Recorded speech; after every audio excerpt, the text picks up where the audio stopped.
Thunder cracks across the Seoul skyline. Rain hammers against the windows of a penthouse suite where a woman stands silhouetted, her dark skin glowing against the neon lights bleeding through the glass. A man's voice, smooth and dangerous, echoes from the shadows.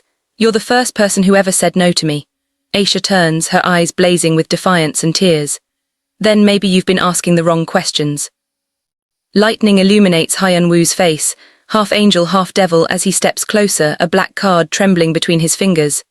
"You don't understand what you've just done," he whispers. The screen cuts to black. A gunshot rings out. The Incheon airport arrivals terminal hummed with 1,000 conversations in 12 languages, but Aisha heard none of them. Her mind was still somewhere over the Pacific Ocean, suspended between the life she'd left in Lagos and the uncertain future waiting for her in Seoul. She'd come to Korea on a graduate scholarship, international relations, a field she'd chosen because she believed in building bridges between worlds that had never learned to speak to each other. She didn't know she was about to become the bridge herself. The automatic doors exhaled cold October air as she stepped into the Seoul night. The city glittered like someone had shattered stars and scattered them across concrete and steel. Aisha pulled her jacket tighter, her breath misting in air that smelled of roasted chestnuts and diesel fumes and something indefinably other, the scent of a place that would never be home but might somehow become hers. She was searching for the bus stop when it happened. A black Mercedes S-Class came around the corner too fast, tires squealing against wet asphalt. Aisha jumped back, her suitcase toppling, her heart hammering against her ribs. The car stopped. For 3 eternal seconds, nothing moved except the rain beginning to fall, drops like silver bullets in the halogen lights. Then the back door opened. Hyun-Woo emerged like a character stepping out of a manhwa, tall, lean, dressed in a black suit that probably cost more than her entire year's tuition. His face was a study in contrasts, sharp jawline, soft lips, eyes that looked ancient despite the youth of his features. 28 years old and already carrying the weight of empires.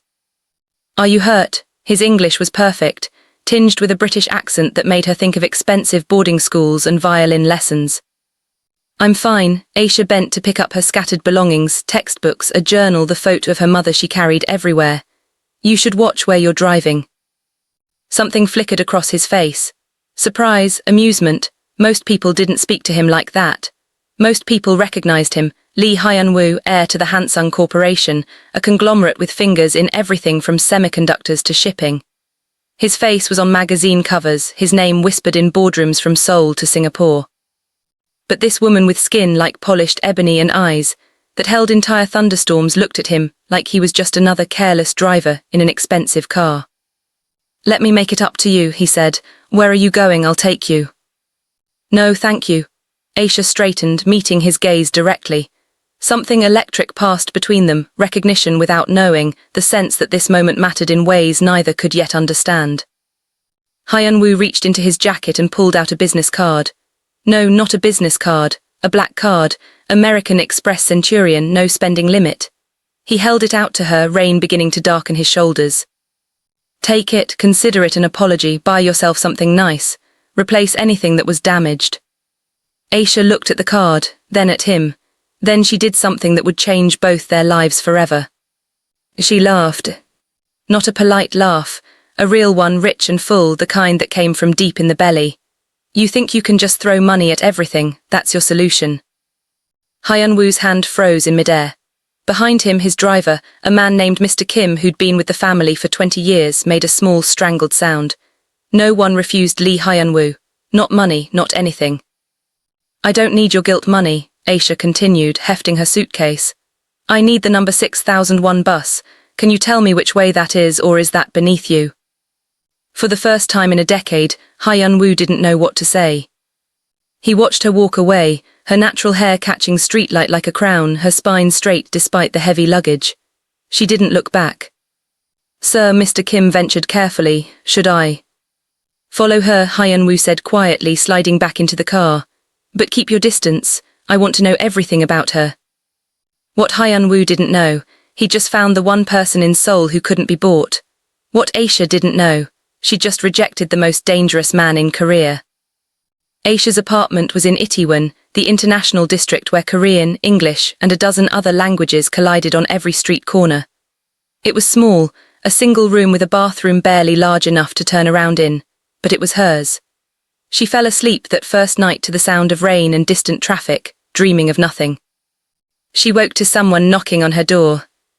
The delivery man stood in the hallway holding an enormous bouquet of flowers, African birds of paradise, impossible to find in Korea, each bloom perfect and vibrant orange against dark green leaves. The card read, "Perhaps we started wrong. H." Aisha stared at the flowers for a long moment, then she handed them back to the delivery man. "Wrong address," she said and closed the door. The next day there was a package. Luxury skincare products, each one specifically formulated for melanated skin, impossible to find in Korean stores, clearly imported at enormous expense. She refused delivery. The third day, nothing. Aisha told herself she was relieved. She threw herself into her studies, into learning Korean, into understanding this country that felt simultaneously welcoming and impenetrable. She found a part-time job at a cafe in Gangnam, serving overpriced coffee to office workers and university students. The owner, an older woman named Mrs. Park, took an immediate liking to her. "You have good energy," Mrs. Park said in her limited English, patting Aisha's hand. "Good heart, I see it." Aisha smiled, but she was thinking about the man from the airport. Who was he? Why had he looked at her like that, like she was a puzzle he needed to solve? She got her answer on Friday night. The cafe was quiet, just a handful of customers finishing their drinks as closing time approached. Aisha was wiping down tables when the door chimed. She looked up. Lee Hyun-Woo stood in the doorway wearing jeans and a simple black sweater, somehow even more intimidating in casual clothes than in a suit. Behind him, 3 men in dark clothing fanned out, not overtly threatening but clearly bodyguards. Mrs. Park took one look at him and her face went pale. She bowed so deeply Aisha thought she might topple over. "Mr. Lee, we are honored, please, please." "Just coffee," Lee Hyun-Woo said, his eyes never leaving Aisha. "And I'd like her to make it." Aisha's hands tightened on her dish rag. "I'm not sure that's a good idea. Last time we met you almost ran me over." "Last time we met you refused my apology." He slid onto a bar stool with the fluid grace of a predator settling into position. "I'm not used to that." "Maybe you should get used to it." Mrs. Park made another strangled sound. One didn't speak to Lee Hyun-Woo like this. One didn't speak to the man whose family controlled a fifth of Korea's GDP like he was an ordinary customer. But Hyun-Woo smiled, actually smiled, something genuine breaking through the perfect mask. Americano, black, no sugar. Aisha made his coffee in silence, hyper-aware of his eyes following her every movement. When she set the cup in front of him, their fingers brushed. The contact sent electricity up her arm. "Why are you here?" she asked quietly. "Really?" "You interest me." He took a sip, nodded approval. "You're the first person in 10 years who said no to me. I want to understand why." "Maybe I just don't need anything from you." "Everyone needs something." His voice was soft but certain, the voice of someone who'd learned to read desire in others, to find leverage in every interaction. "Money, power, security, love, everyone wants something." "And you think you can give me those things?" "I know I can." He leaned forward and Aisha caught the scent of his cologne, cedar and smoke and something darker. "The question is, what do you want?" Aisha met his eyes. They were brown, almost black, and in their depths she saw something unexpected. Loneliness. Bone-deep, existential loneliness. The kind that came from being surrounded by people who wanted something from you but never seeing who you actually were. "I want to finish cleaning so I can go home," she said, "and I want you to stop sending me things I didn't ask for." Hyun-Woo studied her for a long moment. Then he stood, leaving a $100 bill on the counter for a coffee that cost $5. "I'll make you a deal. Have dinner with me, 1 meal. If at the end you still want nothing to do with me, I'll disappear. You'll never see me again." "And if I say no now?" His smile turned dangerous. "Then I'll keep coming back until you say yes. I'm a very patient man when I want something." Aisha felt something twist in her chest, fear and fascination in equal measure. This man was dangerous, not physically perhaps, but in deeper ways. He was the kind of person who bent the world to his will, who couldn't conceive of defeat. "Tomorrow night," she heard herself say. 7 o'clock, but nowhere expensive, somewhere normal. Agreed. He turned to leave, then paused. "Aisha." She startled. "How do you know my name?" "I make it my business to know things." He glanced back over his shoulder. Sleep well, tomorrow changes everything. After he left, Mrs. Park collapsed into a chair, fanning herself. Do you know who that was? Do you know what family he comes from? Tell me, Aisha said, her heart still racing. And Mrs. Park did. She told Aisha about the Hansung Corporation, about the Lee family's rise from post-war poverty to unimaginable wealth, about the rumors that swirled around them, connections to politicians, to criminal organizations, to power structures that ordinary people could barely imagine. She told Aisha about Hyun-Woo's father, Lee Dong-jin, a man so ruthless that business rivals had been known to simply vanish. About Hyun-Woo's brother, Lee Jin-ho, found dead 3 years ago in what was ruled a suicide, but what everyone knew was murder. She told Aisha that Hyun-Woo was brilliant, dangerous, and completely untouchable. That women threw themselves at him and he walked past them like they were invisible. That the last woman he'd been seen with, a model, beautiful and sophisticated, had left Korea abruptly and never come back. You should be careful, Mrs. Park said, gripping Aisha's hands. Very, very careful, men like that. They don't love, they possess. Aisha went home that night and lay awake in the dark, listening to Seoul's endless heartbeat outside her window. She should cancel. She should run. She should do anything except walk willingly into the orbit of a man who looked at her like she was both salvation and prey. But she knew she wouldn't. Because when Hyun-Woo looked at her, she saw herself reflected in his eyes. Not her skin color, not her foreignness, not the 1,000 assumptions people made about who she was and what she wanted. He saw her asterisk. And God help her, she wanted to be seen. What Aisha didn't know, the dinner wasn't just a date, it was an initiation. And Hyun-Woo wasn't the only one watching her. Hyun-Woo sent a car, but Aisha refused it. She took the subway instead, emerging at Myeongdong station into a neighborhood transformed by evening. Neon signs bleeding color into puddles, the smell of street food mixing with expensive perfume, the constant hum of humanity packed into narrow streets. The restaurant was, as promised, normal. A small barbecue place tucked down an alley, the kind where businessmen loosened their ties and college students celebrated birthdays. Hyun-Woo sat alone in a corner booth, and he'd done something remarkable. He'd made himself invisible. Baseball cap pulled low, plain clothes, no bodyguards in sight. You came, he said, standing as she approached. I keep my promises. Aisha slid into the booth across from him. Where's your entourage? I told them to stay away. I wanted. He paused, choosing words carefully. I wanted to be a person tonight, not a Lee, not a CEO, just Hyun-Woo. The server came and Hyun-Woo ordered in rapid Korean, pork belly, beef short ribs, kimchi jjigae, soju. When the food arrived, he grilled the meat himself, his movements precise and practiced. You're good at that, Aisha observed. My mother taught me before. He didn't finish the sentence, but shadow crossed his face. Before what? Before she forgot how to be happy. He placed perfectly cooked meat on her plate.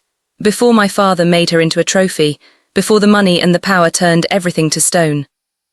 Aisha heard the pain beneath the words. Is that what you think wealth does, turns everything to stone? Don't you? He met her eyes. You rejected my money, twice. Most people would have taken it and asked for more. What makes you different? I'm not different. I just know that money complicates things, makes them transactional. I've seen it happen. Back home, people change when money enters the equation. They stop being themselves and start being what they think you want them to be. And you think that's what I want, performance.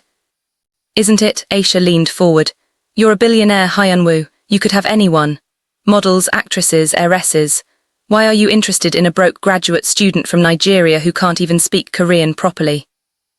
He was quiet for a long moment, pouring soju into small glasses. 3 years ago, my brother Jin-ho died. The official story was suicide. The truth. He took a drink. The truth is complicated, but after he died, something in me broke. I realized I was surrounded by people, but I'd never felt more alone. Everyone wanted something. Everyone had an angle, and I started to wonder if that was all I'd ever be. A wallet, a name, a stepping stone to power.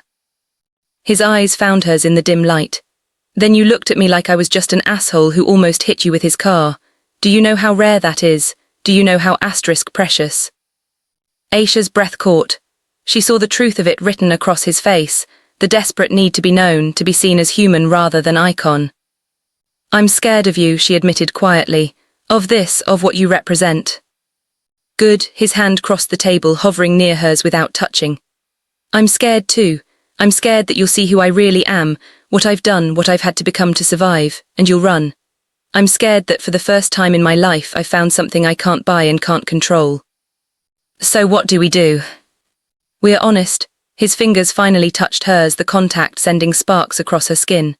Brutally, terrifyingly honest. You tell me when I'm being an entitled rich asshole. I tell you when you're being defensive and closed off. We figure out if there's something real here or if this is just two lonely people mistaking intensity for connection. Aisha thought about pulling her hand away, about standing up and walking out, back to her safe, predictable life.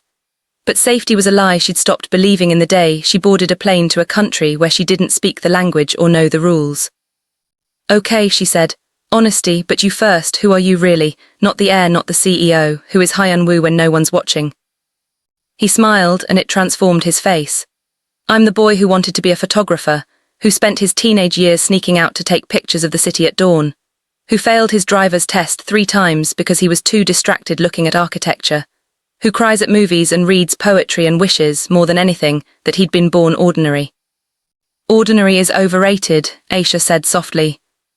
Says the woman who's extraordinary without trying. His thumb traced circles on her palm. Your turn, who is Aisha? She told him.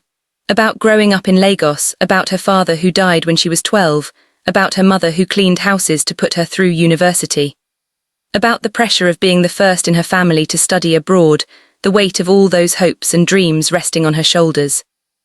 She told him about the first time she experienced racism, not in Korea, but in Paris during a layover, a shop assistant following her around like she might steal something. About the exhaustion of always having to prove herself, to be twice as good for half the recognition. She told him about her dreams, to work for the UN, to build bridges between Africa and Asia, to show the world that her continent was more than poverty and war, that her people were brilliant and innovative and beautiful. And Lee Hyun-Woo listened. Really listened, not planning his next words or checking his phone, but present in a way that made her feel like she was the only person in the world. I want to show you something, he said when the meal was finished. Will you trust me? Aisha knew she shouldn't, but she heard herself say yes anyway. They walked through Seoul like ordinary people, Lee Hyun-Woo's hat pulled low, Aisha's hand somehow finding its way into his. He led her through narrow streets to Namsan Tower, but instead of taking the cable car, he brought her to a service entrance where a security guard nodded recognition and waved them through. Perks of knowing people, Lee Hyun-Woo murmured. They climbed to an observation deck that was closed to the public, just the two of them and the city spread out below like a circuit board of light. Seoul pulsed and breathed, alive in a way that made Aisha's heart ache. This is where I come when it gets too heavy, Lee Hyun-Woo said. When the board meetings and the family dinners and the endless performance becomes too much. I come here and remember that I'm just one person in a city of 10 million, that my problems, no matter how big they feel, are tiny in the scope of all this life. Aisha leaned against the railing, the wind pulling at her hair. It's beautiful. You're beautiful, the words came out raw, unguarded. And I know that's too soon to say and too intense and probably too much, but I promised honesty. And the truth is, I've been surrounded by beautiful women my entire life, and none of them ever made me feel like this. Like I'm standing on the edge of something that could destroy me or save me, and I don't know which and I don't care. Aisha turned to face him. His eyes were dark and desperate and so human. I'm broken, Aisha. My father broke me. This life broke me. I've done things I'm not proud of to protect my family, to survive in a world where weakness gets you killed. I'm not a good man. I'm not even sure I'm a decent one. But when you look at me, I want to be. God, I want to be. She reached up and pulled off his baseball cap, letting the wind have it. Her hand cupped his face, thumb tracing his cheekbone. Then be that man. For yourself, not for me. Because I'm broken too, Lee Hyun-Woo. I carry my mother's dreams and my father's ghost and the weight of everyone back home who's counting on me. I'm terrified of failing. Terrified of being just another story about a Nigerian girl who went abroad and got swallowed by it. Then we'll be broken together, he whispered. We'll hold each other's pieces until we figure out how they fit. He kissed her then, soft and questioning and achingly tender. Aisha kissed him back, tasting soju and hope and danger. The city glittered around them, indifferent and eternal, and for one perfect moment, they were just two people trying to find their way to something real. What neither of them knew, someone was watching from the shadows below, someone who had orders to report everything back to Lee Dong-jin. someone who was already planning how to destroy what was beginning to bloom. The next 3 weeks were a fever dream. Hyun-Woo and Aisha fell into each other with the intensity of people who knew, somehow, that time was limited. He showed her Seoul through his eyes, hidden gardens where cherry blossoms fell like snow, pojangmatcha street food tents, where they ate tteokbokki and drank soju until 3 in the morning, art galleries after hours where he explained pieces with the passion of someone who'd missed his calling. She showed him the world through her perspective, the community of African students in Seoul, the tiny restaurant in Itaewon run by a Nigerian woman who made jollof rice that tasted like home, the joy of music and dancing without the weight of expectation. They were careful. Hyun-Woo didn't touch her in public beyond casual contact. They met in places where his face wasn't immediately recognized. He knew what would happen if his father discovered he was seeing someone like Aisha, not Korean, not connected, not useful asterisk to the family's interests. But in private, they were incandescent. "Tell me something true," Aisha whispered one night in his penthouse apartment, the city glowing beyond floor-to-ceiling windows. They were tangled together on his couch, her head on his chest, his fingers tracing patterns on her shoulder. "I love you," Hyun-Woo said. "I know it's too soon and too fast and probably crazy, but I love you. You make me remember who I wanted to be before I became who I am." Aisha's heart clenched. "That's dangerous to say." "Everything about this is dangerous." He tilted her face up. "I don't care. For the first time in my life, I don't care about the consequences, I just want you." She kissed him, slow and deep, and they made love like people saying goodbye, though neither knew why the feeling was so strong. The trap closed 3 days later. Aisha was walking back to her apartment after class when a black SUV pulled alongside her. The door opened. A man in an expensive suit, hard eyes, harder smile, gestured for her to get in. "Miss Okafor, Mr. Lee Dong-jin would like to speak with you." Terror spiked through her veins. "I don't know who that is." "Yes, you do." The man's smile didn't reach his eyes. "It would be in your best interest to come willingly. Mr. Lee is not a patient man." Aisha thought about running, but she saw 2 more men in the vehicle, saw the way passers-by unconsciously gave the SUV a wide berth, and she understood, these people were untouchable. They could make her disappear and no one would ask questions. She got in the car. Lee Dong-jin's office was in the Hansung Corporation headquarters, a tower of glass and steel that dominated the Gangnam skyline. The elevator ride to the top floor felt like ascending to hell. The men who escorted her said nothing, their silence more threatening than any words. Dong-jin was waiting in an office that looked like a museum, traditional Korean art on the walls, a desk that probably cost more than her entire education, floor-to-ceiling windows offering a view of a city he owned in all the ways that mattered. He was 63 but looked younger, handsome in the way powerful men often are, his eyes sharp and calculating. He didn't stand when she entered. "Sit," he said in English, not a request. Aisha sat. "Do you know who I am?" he asked. Hyun-Woo's father. "I am the Lee family. I am Hansung Corporation. I am the reason my son has every luxury, every opportunity, every advantage." His voice was soft, which made it more terrifying. "And you are a distraction." "I'm a person," Aisha said, her voice shaking but holding. "Not a distraction, a person who cares about your son." Dong-jin laughed, cold and brief. "You care about him, how touching. Do you know what I think? I think you're an opportunist. A woman who saw a wealthy man and decided to secure her future." "Don't look so offended. It's not an insult, it's simply how the world works." "You don't know anything about me." "I know everything about you." He opened a folder on his desk. Aisha Okafor, 26 years old, full scholarship student, mother works as a domestic worker in Lagos, father deceased, outstanding student loans totaling $47,000, living on a monthly stipend of approximately $800. Each fact was a small violence. Aisha felt stripped bare. "I'm not here to insult you," Dong-jin continued. "I'm here to make you an offer. $500,000 American transferred to any account you choose. In exchange, you leave Korea. Today, you end all contact with my son. You disappear." The number hung in the air between them.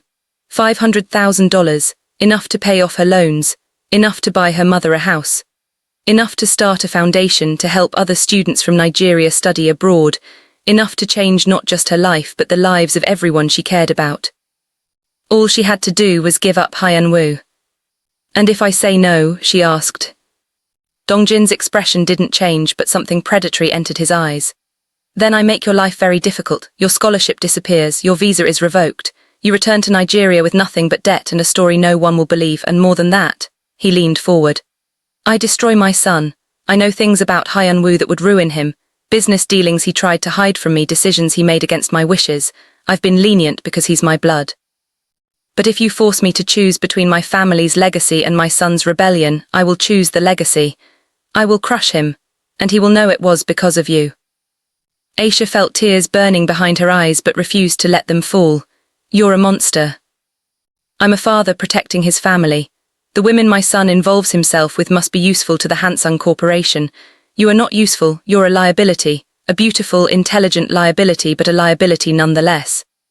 He slid a check across the desk, already made out, already signed. Take the money, save yourself and save him. It's the kindest thing you can do. Aisha stared at the check. $500,000, freedom, security, everything she'd worked for. She picked it up. Dongjin smiled. And then she tore it in half. My son is not for sale, she said quietly. And neither am I. Whatever you do to us, at least we'll have that. We'll have been real. Can you say the same? Or have you spent so long treating people like assets that you've forgotten what it means to be human? For the first time, uncertainty flickered across Dongjin's face. Aisha stood. I'll tell Hyun-Woo about this conversation. He deserves to know what kind of man his father is. If you tell him, Dongjin said softly, I'll make good on my threats. I'll destroy him, don't think I won't. Then you'll lose him forever. Aisha walked to the door, her legs shaking but her head high. And you'll prove that you never loved him at all. You only loved what he represented. She left before he could respond. In the elevator, she finally let herself shake, let herself feel the terror and the fury and the awful knowledge that she'd just declared war on one of the most powerful men in Korea. Her phone buzzed, a text from Hyun-Woo, missing you, dinner tonight. Aisha closed her eyes. She had to tell him, had to warn him. But part of her wondered if his father was right, if loving Hyun-Woo meant destroying him. What she didn't know, Hyun-Woo had known about his father's plan all along. The meeting was the final test, and Aisha had just passed. Hyun-Woo was waiting for her outside her apartment, leaning against his car in the evening light. When he saw her face, his expression shifted from warmth to concern in an instant. What happened? He crossed to her in 3 strides. Aisha, what's wrong? She told him everything. About the SUV, the office, his father's offer. She watched his face as she spoke, saw fury and pain and something else, something that looked like guilt. I'm so sorry, he said when she finished. God, Aisha, I'm so sorry. I should have warned you. I should have. You knew, the words came out flat. You knew he would do this. Hyun-Woo went very still. Yes. How long? A week, maybe more. My father's men have been following me for months. I knew the moment he found out about you, he'd try something. I just didn't know what. Aisha took a step back. You let me walk into that office blind. You let your father threaten me without any warning. Why? Because I needed to know. His voice cracked. I needed to know if you were different, if you were real. Do you understand? Every woman I've ever been with, my father bought them off. Every single one. They took the money and disappeared, and part of me always wondered if anyone would ever choose me over what I could give them. So you tested me. Anger blazed hot in Aisha's chest. You used your father's cruelty as some kind of sick experiment. No, I mean, yes, but not. Hyun-Woo ran his hands through his hair. I'm not explaining this right. Aisha, my whole life has been a series of betrayals. My mother stopped seeing me as a son and started seeing me as a pawn. My brother died because he trusted the wrong person. Every friend, every lover, every mentor has wanted something from me. When I met you, I wanted to believe you were different. But I've been burned too many times. So when I found out my father was planning to test you, I let it happen. I thought if you passed, if you turned him down, then I'd know. I'd finally know someone chose me for me. That's not love, Hyun-Woo, that's manipulation. I know, tears slipped down his face. I know, and I hate myself for it, but I had to be sure. I had to know that when everything came crashing down, and it will, Aisha, loving me means war with my father, you'd still be standing. I couldn't fall in love with another illusion. Aisha felt something tear inside her. She understood. God help her, she understood the desperate need to know you mattered beyond what you could provide, that someone saw your soul beneath the surface. But understanding didn't erase the betrayal. You should have told me, she said quietly. You should have trusted me enough to be honest. You're right, you're absolutely right. And if you walk away right now, I'll understand. I'll accept it. I'll spend the rest of my life knowing I destroyed the best thing that ever happened to me because I was too damaged to trust it. Aisha looked at him, this broken, brilliant man who'd built walls so high he couldn't see over them anymore. She thought about what Mrs. Park had said, men like that don't love, they possess. But she didn't see possession in Hyun-Woo's eyes. She saw terror, the same terror she felt that they were too broken, too scarred. Too complicated to ever fit together right. I'm not walking away, she heard herself say. But things change, no more tests, no more games. If we're going to do this, if we're going to survive your father and the world and all the obstacles that are coming, we do it as partners. Equal partners. You don't protect me by keeping me in the dark. You protect me by telling me the truth even when it's ugly. I can do that. Hyun-Woo reached for her hands. I swear to you, Aisha, I will spend every day proving that you can trust me, that what we have is real. And your father. His expression hardened. Let me worry about my father. He thinks he can control me because he always has. But there's one thing he doesn't understand. I'd rather burn the entire empire to the ground than lose you. Don't say that unless you mean it. I mean it. He pulled her close, his forehead resting against hers. I love you more than I love my family's approval, more than I love money or power or legacy. You're the first thing in my life that feels like mine, not something I inherited or earned through the family name, but something I chose, something that chose me back. Aisha kissed him, tasting salt from tears, his or hers, she couldn't tell. Your father said he'd destroy you if I didn't leave, that he knows things about you. He does. Hyun-Woo's voice went dark. 3 years ago when my brother Jinho died, it wasn't suicide. My father had him killed because Jinho was working with prosecutors trying to expose the family's connections to organized crime. I found proof, recorded conversations, financial records, everything. I've been holding it like a grenade ever since. If my father comes for us, I'll pull the pin. I'll destroy him before he destroys us. The weight of what he was saying settled over Aisha like a shroud. That's patricide, maybe not literally, but... I know what it is. His eyes were ancient, carrying burdens no 28-year-old should bear. Jinho was a good man, better than me. He wanted out, wanted to be free of the family's sins, and my father had him murdered in his own apartment, made it look like depression and pills. I've lived with that knowledge for 3 years, hatting my father and hatting myself more for not having the courage to expose him. But if he threatens you, if he tries to take you from me, I'll find that courage. I promise you that. Then we prepare, Aisha said, her voice steady despite the fear coursing through her. We don't wait for him to strike again, we figure out our next move together. Hyun-Woo nodded, together. The war began quietly, as wars between powerful families often do. First, Aisha's scholarship funding was delayed due to administrative errors. When she went to the university's international office, they were apologetic but unhelpful. The funds were tied up, nothing they could do, perhaps it would be resolved in a few weeks. Hyun-Woo paid her rent and expenses. Aisha hated accepting it, but pride was a luxury she couldn't afford. Then her student visa was flagged for review. Immigration officers visited her apartment, asked questions about her relationship status, whether she was working illegally. She wasn't, but the message was clear. Lee Dong-jin could make her life hell without ever directly confronting her. He's probing for weakness, Hyun-Woo said. They were in his apartment, documents spread across the table. The evidence he'd collected against his father, 3 years of meticulous investigation. Seeing if pressure will make you crack. It won't. Aisha studied the papers, her international relations training kicking in. But we need leverage of our own, something that makes him think twice about escalating. The evidence against him is leverage. No, it's a nuclear option. If you use it, there's no going back. Your father goes to prison, the company collapses, your family name is destroyed. We need something more surgical. Hyun-Woo looked at her with something like awe. You're brilliant, what do you suggest? Information. Your father's power comes from his connections, politicians, judges, business leaders. If we can identify which connections are most vulnerable to exposure, we can create a buffer. Not destroy him, but make him understand that attacking us comes with consequences he's not willing to accept. They worked through the night, building a strategy. Hyun-Woo made calls to contacts his father didn't know he had, journalists who owed him favors, investigators willing to work discreetly. even a prosecutor who'd been Jin-ho's friend and still carried guilt over his death.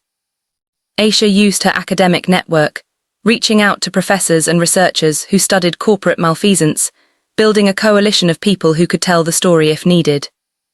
It was exhausting, terrifying work, but it was also exhilarating. They were fighting back, refusing to be victims. 2 weeks into their campaign, Dongjin requested a meeting with his son.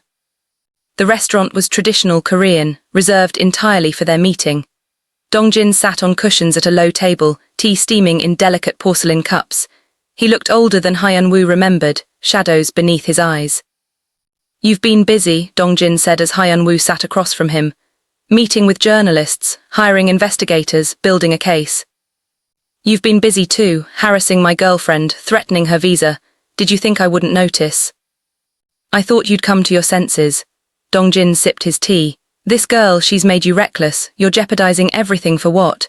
A relationship that will flame out in 6 months. Her name is Aisha, and she's not a girl, she's a woman. A brilliant, strong woman who sees through all the bullshit that you and I have built our lives on. She makes me want to be better than what you raised me to be." "Better?" Dongjin's voice rose. "I raised you to lead one of the most powerful corporations in Asia. I gave you everything, education, connections, wealth beyond imagination. And you spit on it for some Nigerian student who has nothing to offer you." "She offers me truth." Hyun-Woo slammed his hand on the table, making the teacups rattle. "She offers me a life where I'm not just a pawn in your empire, where my worth isn't measured in stock prices and business deals. You want to know what she offers? She offers me a chance to be human."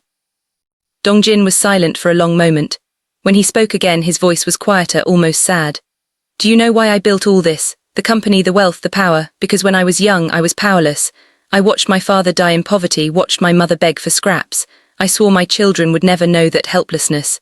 Everything I've done, every ruthless decision, every compromise was to protect this family." "You killed Jin-ho," Hyun-Woo said flatly. "Don't talk to me about protecting family." Dongjin's face went grey.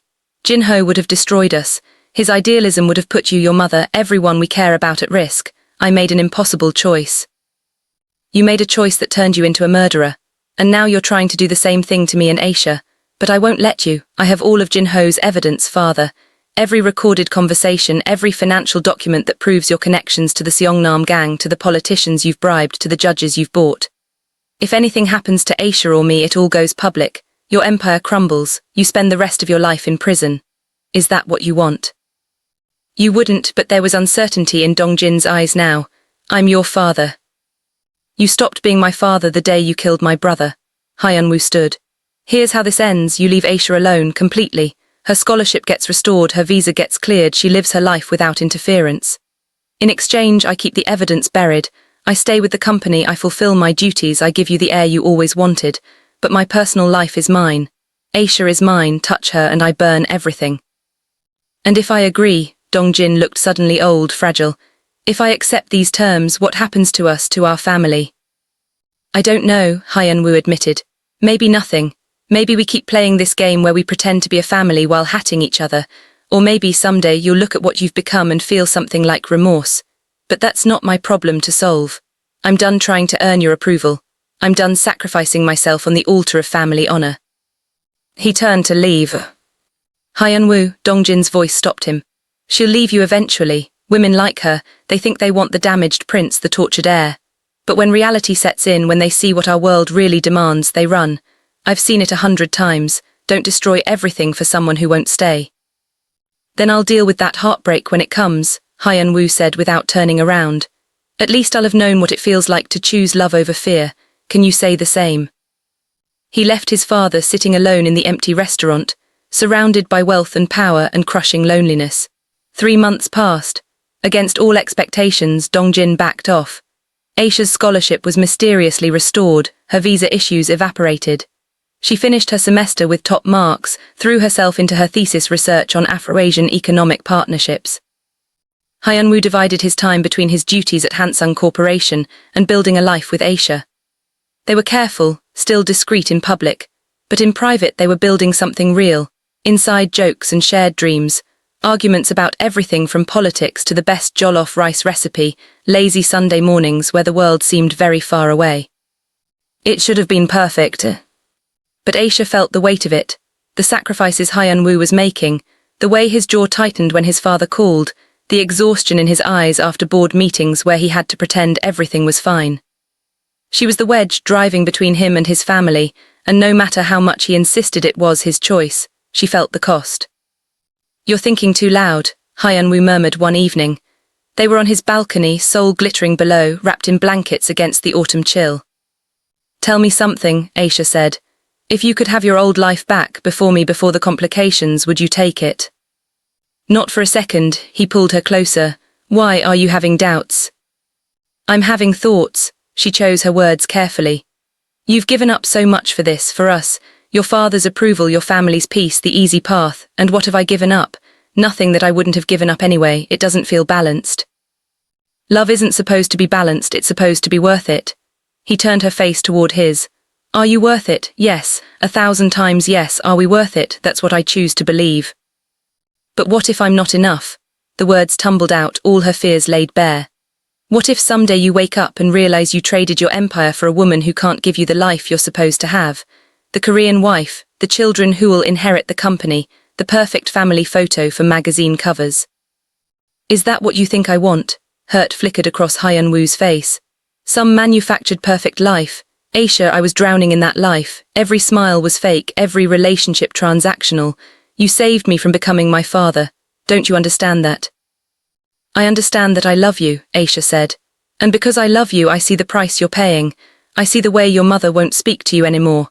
I see the judgment in people's eyes when they find out the Lee heir is with a black woman. I see." "Stop," Hyun-Woo gripped her shoulders. "Stop carrying burdens that aren't yours to carry. Yes, this is hard. Yes, there are costs. But do you know what the real tragedy would be? If I let fear of those costs make me choose safety over love. If I let my father's poison convince me that power matters more than happiness. If I let racism and classism and all the other ugly things in this world dictate who I get to love." He kissed her forehead, her cheeks, her lips.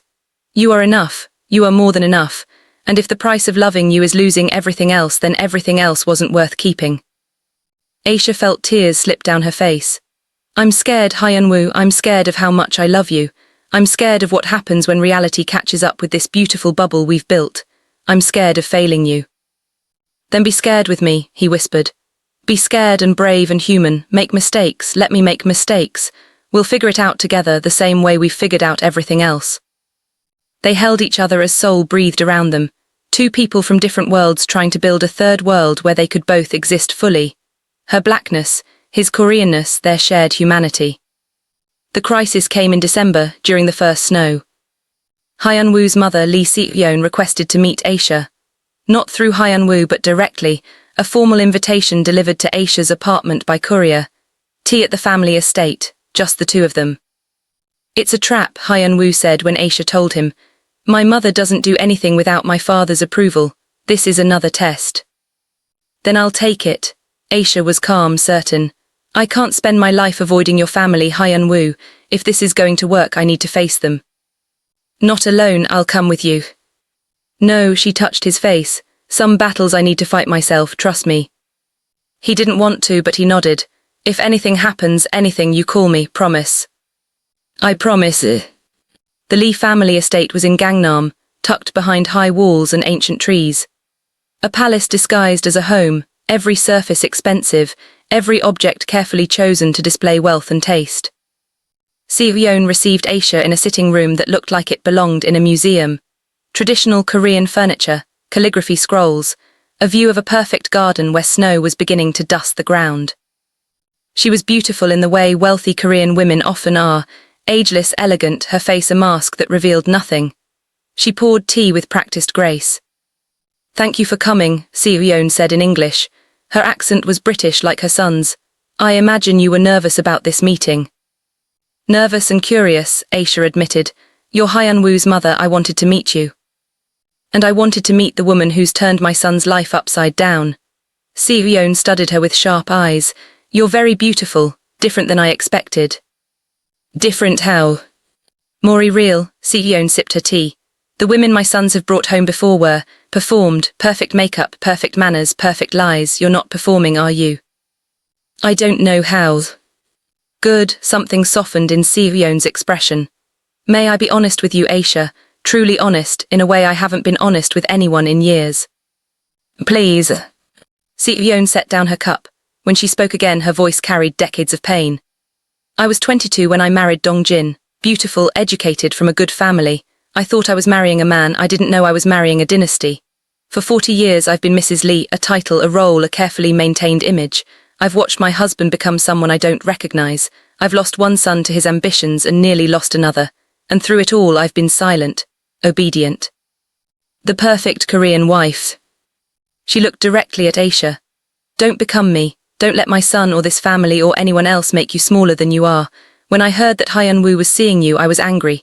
Not because you're African, though I'm ashamed to say that was my first reaction, trained as I am in this society's prejudices, but because I thought you were another woman who would take and take and take until there was nothing left of him. But then I watched him change. For the first time since Jinho died, I saw light in my son's eyes. I saw him fighting, not just surviving. And I realized you're not taking from him, you're giving him back to himself. Tears shimmered in Seoyeon's eyes. My husband sees you as a threat, I see you as hope. Hope that at least one of my sons will escape the prison we built for him. Hope that love can be stronger than legacy. Aisha felt her throat tighten. Mrs. Lee. Call me Seoyeon, please. She reached across the table and took Aisha's hands. I can't protect you from my husband, I don't have that power, but I can give you something else, information. Dongjin is planning something, a final move to separate you from Hyun-Woo. I don't know the details, but I know my husband. He won't accept defeat, you need to be ready. What should I do? Hold on to my son. No matter what Dongjin throws at you, hold on. And if you love Hyun-Woo, truly love him, help him break free from this family. Take him away from here, from Korea, from the corporation. Let him be just Hyun-Woo, not Lee Hyun-Woo, heir to Hansung. Give him the life I was never brave enough to demand for myself. She squeezed Aisha's hands. Promise me you'll save him. I promise, Aisha whispered. They talked for another hour, about Hyun-Woo as a child, about Seoyeon's dreams for her sons, about the sacrifices mothers make and the regrets they carry. By the time Aisha left, she understood something profound. This family was full of people trapped by their own choices, generation after generation unable to break free. But she and Hyun-Woo could be different. They had to be. Dongjin's final move came on Christmas Eve. Aisha was at Hyun-Woo's apartment when his phone rang. He listened for 30 seconds, his face going pale. I have to go, he said, grabbing his coat. There's an emergency at the office, something about a hostile takeover I need. It's a trap, Aisha said immediately. Hyun-Woo, this is what your mother warned me about. Your father is separating us. He wouldn't, but Hyun-Woo stopped because of course his father would. Come with me then, stay close. They drove through snowy streets to Hansung Tower. The building was dark except for the executive floors. Too dark, too quiet, wrong. In the elevator, Hyun-Woo pulled Aisha close. Whatever happens up there, I need you to know, this has been the best year of my life. You've been the best thing in my life. If this is it, if this is where my father makes his move, I want you to know I don't regret a second of choosing you. Don't talk like that, Aisha said, fear icing her veins. We're going to be fine. But she didn't believe it. The executive conference room was lit by a single overhead light, dramatic as a stage. Dongjin stood at the head of the table, but he wasn't alone. Beside him stood a woman, Korean, beautiful, dressed in an expensive suit. Hyun-Woo, Dongjin said, thank you for coming, and you brought Miss Okafor, perfect. Father, what is this? This is your future. Dongjin gestured to the woman. This is Park Min-jae, her father is CEO of Daehan Industries. We've arranged a marriage between you and Min-jae. The merger will make Hansung the largest tech conglomerate in Asia. The wedding is scheduled for spring. The room spun. Aisha felt Hyun-Woo's hand tighten on hers. I'm not marrying her, Hyun-Woo said flatly. I'm in love with Aisha. Love, Dongjin said the word like it was poison. Let me tell you about love, son. Love is a luxury for ordinary people. You are not ordinary, you are a Lee. Your marriage is a business decision, just as mine was, just as your grandfather's was. This has been arranged. The papers are signed. In 4 months you will marry Min-jae or I will destroy everything. You'll destroy the company, your legacy. No, Dongjin smiled, cold and terrible. I'll destroy Aisha. Her mother in Lagos, Kioma Okafor, age 54, works for the Adniji family. It would be a shame if she lost that job. If her visa application to visit Korea was permanently denied. If every scholarship, every opportunity her daughter worked for was suddenly closed. He pulled out a tablet, showed photos, Aisha's mother leaving work, shopping at the market, unaware she was being watched. I can reach her, Hyun-Woo. I can make her life very difficult. Is that what you want? To save your relationship while destroying the woman your girlfriend loves most? Aisha felt her world crumble. This was beyond ruthless. This was evil. You bastard, Hyun-Woo breathed. You goddamn bastard. You'd threaten an innocent woman, someone who's done nothing to you. I'd do anything to protect this family. Dongjin's expression didn't change. The choice is simple. Marry Min-jae, secure the merger, live up to your responsibilities, or continue this relationship and watch me systematically destroy everyone Aisha cares about, starting with her mother. Min-jae, who'd been silent through all this, finally spoke. I don't want this either, she said quietly, but our families have decided. We're pawns just like our parents were. No, Aisha surprised herself with the firmness of her voice. She stepped forward, releasing Hyun-Woo's hand. You don't get to do this. You don't get to threaten my mother, to manipulate Hyun-Woo, to treat people like game pieces. I won't let you. You won't let me, Dongjin laughed. Girls, you have no power here. Don't I? Aisha pulled out her phone. While you've been planning this elaborate trap, we've been planning too. Every politician you've bribed, every judge you've bought, every criminal connection you've made, it's all documented. And not just by us. We've shared everything with journalists, with prosecutors, with international anti-corruption organizations. You make one move against my mother, against me, against anyone, and it all goes public. Your empire doesn't just crack, it shatters. She walked closer to Dongjin, this man who'd terrorized her for months. You want to know the difference between you and me? You think power comes from money and fear. I know power comes from having nothing left to lose. You can't buy me, you can't scare me. And you sure as hell can't make me abandon the man I love. Dongjin's facade finally cracked. You have no idea what you've done. The forces I'm connected to, they won't tolerate this exposure. You've endangered not just me but yourself, your mother, everyone. Then we'll face it together, Hyun-Woo said, moving to stand beside Aisha. Father, it's over. I'm not marrying Min-jae, I'm not sacrificing Aisha. And if you push this, if you make one more threat, I'll burn everything to the ground myself. The evidence goes public, you go to prison. The Lee family name becomes synonymous with corruption. Is that what you want? Father and son stared at each other across the conference table. Two men locked in a battle, neither could truly win. Finally, Dongjin spoke, his voice barely above a whisper. You're throwing away everything. No, Hyun-Woo said softly. I'm choosing everything that matters, there's a difference. He took Aisha's hand. Together they walked out of the conference room, out of the building, out into the snowy Seoul night. Behind them, Dongjin stood motionless, watching his son walk away from the empire he'd spent a lifetime building. The small apartment in Lagos was nothing like Hyun-Woo's Seoul penthouse, but it was filled with something his father's mansion had never contained. Joy. Aisha stood in the doorway watching Hyun-Woo attempt to cook jollof rice under her mother's patient instruction. He was terrible at it, too impatient, too precise when the dish demanded intuition, but he was trying, his face scrunched in concentration. Mori pepper, Kioma instructed, laughing. This is baby food, not jollof. They'd left Korea 6 months after the confrontation. Hyun-Woo had resigned from Hansung Corporation, sold his shares and cut ties with his father. It should have felt like defeat. Instead, it felt like freedom. He'd taken his photography seriously, building a portfolio that was getting attention from galleries. Aisha had finished her degree and was working with an NGO focused on Afro-Asian trade relationships. They had less money, less prestige, less certainty about the future. They'd never been happier. I give up, Hyun-Woo declared, stepping away from the pot. Your mother is a kitchen witch. This should not be this complicated. It's only complicated because you're thinking like an heir, not like a cook, Aisha teased, kissing his cheek. Let it breathe. Trust the process. Her phone buzzed, a message from an unfamiliar number. She opened it and felt her breath catch. It was from Seoul. Your mother is safe. Dongjin has been contained. The evidence was released but carefully. He's stepping down as CEO. No prison time, but his power is broken. Hyun-Woo is free. You're both free. Thank you for saving my son. S. Tears blurred Aisha's vision. She showed Hyun-Woo the message. He read it in silence, then pulled her into his arms. It's really over, he breathed. God, Aisha, it's really over. Not over, she corrected. Just beginning. Our story, the one we write ourselves, is just beginning. That evening they sat on the small balcony of the Lagos apartment, watching the city's chaotic sunset.